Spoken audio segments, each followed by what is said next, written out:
Salawat dapat rahmat dari Allah. Orang yang bersolawat kelak tempatnya paling dekat dengan Rasulullah nanti di hari kiamat. Orang yang banyak bersolawat akan mendapatkan syafaat daripada Rasulullah Sallallahu Alaihi Wasallam. Orang yang memperbanyak solawat, hajat-hajatnya dikabulkan. Kalau kesusahan, diberikan jalan keluar sama Allah. Berkatnya solawat. Berkatnya solawat itu macam-macam. Yuqdhal hawaij, dia punya hajat yang banyak. Kalau dia perbanyak solawat kepada Rasulullah, hajat-hajatnya dikabulkan oleh Allah Subhanahu Wa Taala. Sehingga dalam hadisnya banyak Nabi mengucap aktsiru, perbanyaklah solawat. Yang paling dekat dengan kau kelak di hari kiamat adalah yang paling banyak bersolawat saat di dunia. Para ulama menjelaskan al-iktsar, memperbanyak solawat itu paling sedikit dari kategori perbanyaklah solawat. Minimal kau baca 300 kali solawat dalam sehari semalam, jangan kurang, supaya bisa masuk dalam kategori orang yang memperbanyak solawat kepada Rasulullah Shallallahu Alaihi Wasallam. Apalagi di zaman-zaman seperti ini kita sudah harus lebih banyak bersolawat, dan solawat itu zikir. Al-Imam Abdullah bin Abil Haddad mengatakan Allah itu tahu manusia itu gampang bosenan, makanya Allah Subhanahu Wa Taala memberikan ketaatan itu macam-macam bentuknya. Zikir pun macam-macam, ada astaghfirullah, ada kalimat tauhid la ilaha illallah, ada tasbih, ada tahmid, ada solawat. Karena manusia itu punya tabiah bosen, malal. Kalau zikir itu cuma satu, ditakutkannya nanti sumpek, bosen. Kalau bosen akhirnya dia nggak memperbanyak.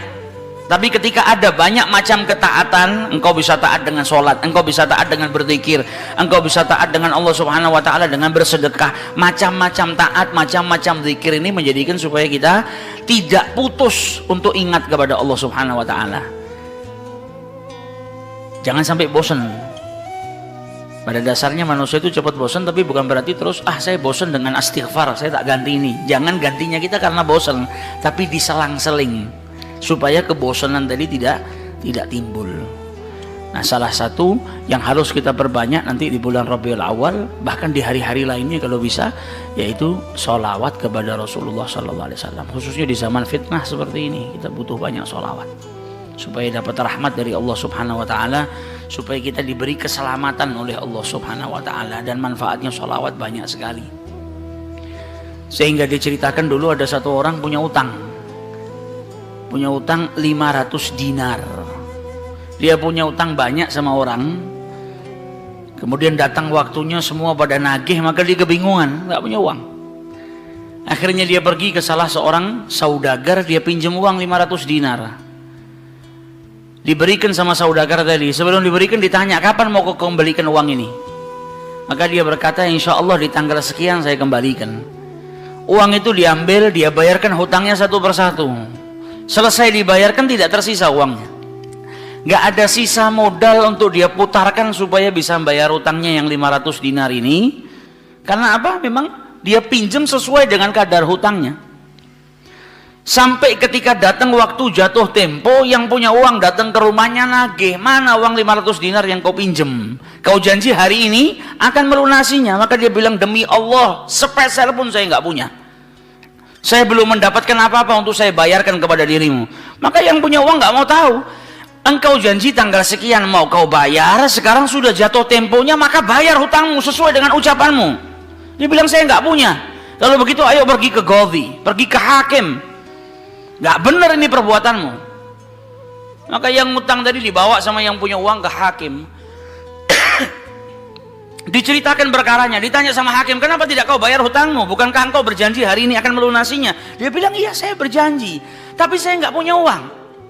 Saya bukan pengkhianat, bukan orang yang mau berdusta. Kalau berdusta saya akan bilang saya nggak punya uang. Nggak ada perjanjian di sini, nggak ada bukti. Tapi saya ngaku kalau saya punya utang dan hari ini saya nggak punya uang untuk saya bayarkan. Maka Qadhi berkata, apa? Kalau begitu kau melanggar janjimu, maka engkau harus dihukum, engkau harus dipenjara. Maka yang utang tadi bilang apa? Kalau begitu ya sudah, kalau memang hukumannya saya harus dipenjara karena saya nggak bayar utang, ya sudah saya terima. Tapi tolong berikan saya waktu 1 hari.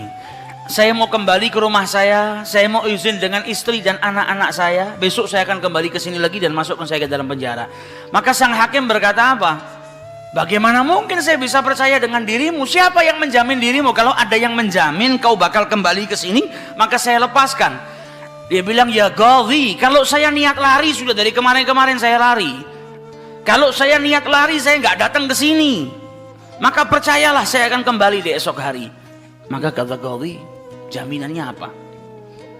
Akhirnya lelaki tadi bilang apa?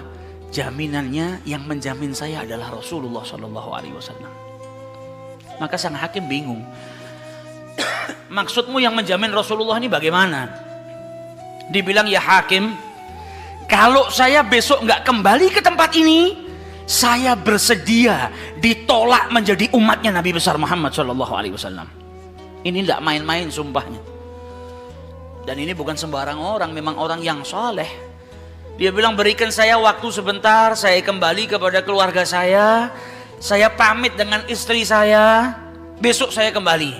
Saya bersumpah dan saya siap dikeluarkan dari umatnya Rasulullah, nggak dianggap sama Rasulullah kalau sampai saya berdusta. Maka si hakim tadi mendengar sumpahnya seperti ini, akhirnya dia percaya, kalau begitu kembalilah. Maka dia kembali ke rumah, dia ceritakan kepada istrinya, dia minta izin sama istrinya, suamimu ini mungkin besok di penjara karena nggak bisa bayar utang.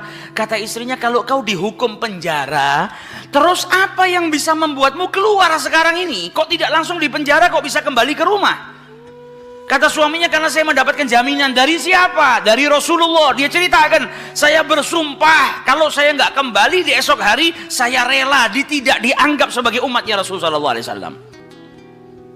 Maka istrinya berkata, selagi engkau ini mendapat jaminan dari Rasulullah atau kau menjaminkan Rasulullah SAW, maka ayo kita perbanyak sholawat.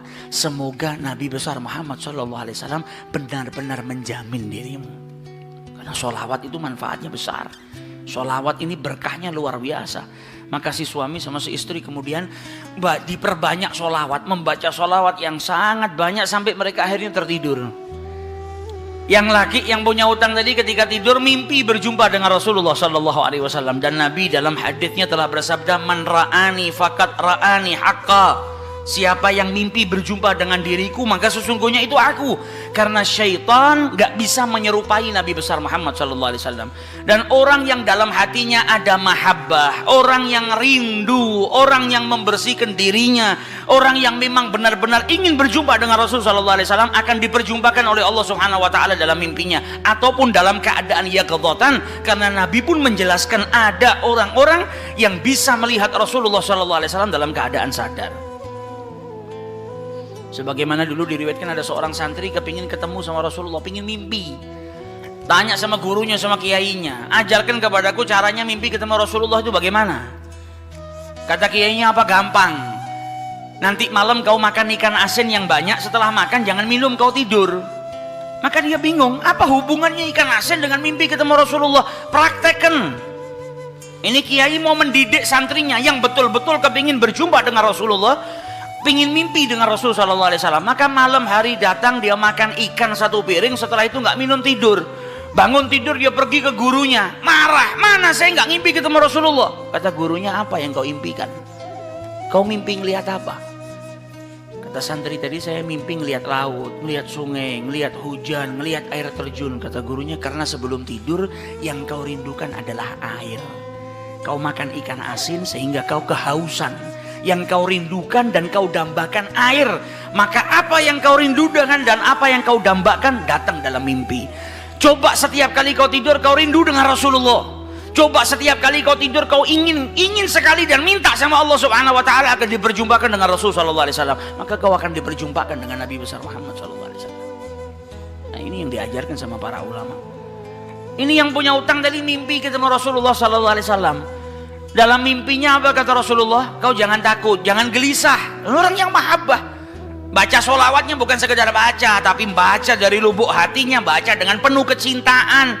Mimpi berjumpa dengan Rasulullah dan berkahnya sholawat tadi bisa menyelamatkan orang, hajat-hajatnya bisa dikabulkan, dapat pertolongan dari Allah Subhanahu Wa Taala. Maka dalam mimpinya Rasulullah bilang apa? Besok pagi kau pergi, idhab ilal wali, pergi ke gubernur di tempatmu itu, bilang sama gubernur tadi, Rasulullah mengucapkan salam kepadamu. Dan sampaikan kepada si gubernur, kalau setiap hari dia bersolawat kepada Rasulullah sebanyak 1000 kali, itu solawatnya sampai kepada Nabi Muhammad. Dan sampaikan kepada si gubernur, tadi malam dia itu kebingungan baca solawat sudah 1000 atau belum. Ada salah dalam menghitung sehingga dia itu gelisah, saya sudah 1000 atau belum. Maka sampaikan kepada gubernur itu bahwasanya solawatnya sudah sampai 1000, jadi dia nggak perlu gelisah. Bangun dari tidur, dia mau kembali ke Ghazi, tapi sebelumnya dia pergi ke wali. Pergi ke gubernur tadi. Sampai di rumahnya gubernur, dia sampaikan, wahai wali, wahai gubernur, Rasulullah menitipkan salam kepadamu. Kaget dia. Orang yang selama ini dia solawati, gubernur ini gubernur yang cinta kepada Rasul Sallallahu Alaihi Wasallam. Tiba-tiba ada orang yang datang bawakan salam dari Rasul Sallallahu Alaihi Wasallam. Nabi Muhammad berkata kepadamu, wahai gubernur, solawatmu yang kau baca 1000 kali setiap hari sampai kepada Rasulullah. Dan tadi malam ketika engkau kebingungan solawatmu itu sudah 1000 atau belum, ternyata sudah 1000. Nabi ngabarkan kau jangan takut, jangan gelisah, karena solawatmu seperti biasa, istiqomah kau baca, jumlahnya sudah 1000. Dan Nabi Muhammad minta engkau bantu diri saya untuk melunasi hutang. Maka saking gembiranya dapat salam dari Rasulullah, dapat kabar kalau solawatnya yang selama ini dia baca sampai kepada Rasul Sallallahu Alaihi Wasallam. Ditanya utangmu berapa? 500 dinar. Diambilkan 500 dinar dari Baitul Mal. Setelah itu diambilkan lagi 2.500 dinar dari uang pribadinya. Ini hadiah buat dirimu karena kau datang bawa kabar gembira kepadaku, yaitu Rasulullah Sallallahu Alaihi Wasallam mengucapkan salam kepadaku. Mahabbah. Kita belum tentu, kalau mungkin andai ada orang yang mimpi berjumpa dengan Rasulullah, kemudian Nabi mengucapkan salam kepada kita, belum tentu kita bahagia sampai bisa mengeluarkan harta seperti itu. Tapi orang-orang yang mahabbah, kecintaannya sama Rasulullah luar biasa. Maka dia pulang dari rumahnya si gubernur tadi bawa uang 3.000 dinar. Utangnya cuma 500 dinar. Berkat sholawat dia bisa melunasi hutangnya. Maka dia pergi ke rumah qadhi, sebagaimana janjinya dia akan kembali.